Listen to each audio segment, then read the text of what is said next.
కాంగ్రెస్ ప్రభుత్వం ఎన్నికల సమయంలో నిరుద్యోగులకు ఇచ్చిన హామీలు నెరవేర్చడంలో విఫలమైందని సిపిఎం జిల్లా కార్యదర్శి మల్లేష్ ఆరోపించారు.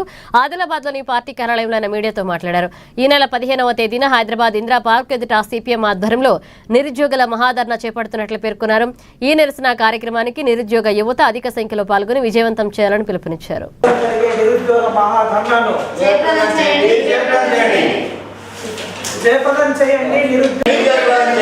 जिंदाबाद सीपीएम जिंदाबाद जिंदाबाद जिंदाबाद सीपीएम जिंदाबाद जिंदाबाद धरना चौक లో జరిగే హైదరాబాద్ లో జరిగే నిరుద్యోగ మహాధర్నాను జయప్రదం చేయండి जिंदाबाद सीपीएम जिंदाबाद जिंदाबाद जिंदाबाद सीपीएम जिंदाबाद जिंदाबाद ఈ నెల 15న హైదరాబాద్లోని ధర్నా చౌక్లో నిరుద్యోగుల మహాధర్నా నిర్వహిస్తూ ఉన్నాం. ప్రధానమైనటువంటి డిమాండ్ ఏంటంటే కేంద్ర ప్రభుత్వ పరిధిలో 10 లక్షల ఖాళీలు ఉన్నాయి. రాష్ట్ర ప్రభుత్వ పరిధిలో 2 లక్షల పోస్టులు ఖాళీగా ఉన్నాయి. అటు కేంద్ర ప్రభుత్వము ఇటు రాష్ట్ర ప్రభుత్వము వెంటనే ఈ ఖాళీలను భర్తీ చేయాలని చెప్పి డిమాండ్ చేస్తూ ఉన్నాము.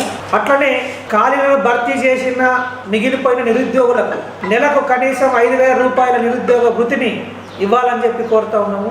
ఆనాడు 2014 సంవత్సరంలో కేంద్రంలోని బీజేపీ ప్రభుత్వం నరేంద్ర మోడీ ప్రభుత్వం ఏడాదికి 2 కోట్ల ఉద్యోగాలు కల్పిస్తానని చెప్పి హామీ ఇచ్చి అధికారంలోకి వచ్చింది. 12 సంవత్సరాలు గడుస్తూ ఉన్నా 10 లక్షల ఉద్యోగాలు భర్తీ చేయడానికి చేతులు రావడం లేదు. రాష్ట్రంలోని కాంగ్రెస్ ప్రభుత్వం యూత్ డిక్లరేషన్ పేరుతోని తన మేనిఫెస్టోలో పెట్టి 2 లక్షల ఖాళీ పోస్టులని భర్తీ చేస్తామని చెప్పి హామీ ఇచ్చారు. ఇప్పటి వరకు కేవలం 16,000 ఖాళీలు మాత్రమే భర్తీ చేశారు. ఇంకా మిగిలి ఉన్నాయి. కానిస్టేబుల్ పోస్టులు 20,000 ఖాళీ ఉంటే 7,000 మాత్రమే నోటిఫికేషన్ ఇచ్చారు. మరి ఈ ఖాళీల భర్తీలను ఎప్పుడు పూరిస్తారు, ఎప్పుడు భర్తీ చేస్తారు? మన రాష్ట్రంలో నెలకు 9,000 మంది రిటైర్మెంట్ అవుతూ ఉన్నారు ప్రభుత్వ ఉద్యోగులు.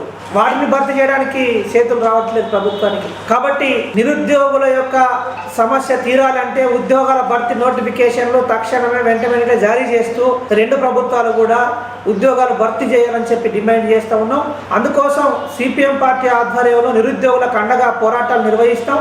అందులో భాగమే ఈ నెల 15న ఇందిరా పార్క్ దగ్గర మహాధర్నా చేపడుతూ ఉన్నాం. ఈ ధర్నాను విజయవంతం చేయాల్సిందిగా పిలుపునిస్తాం.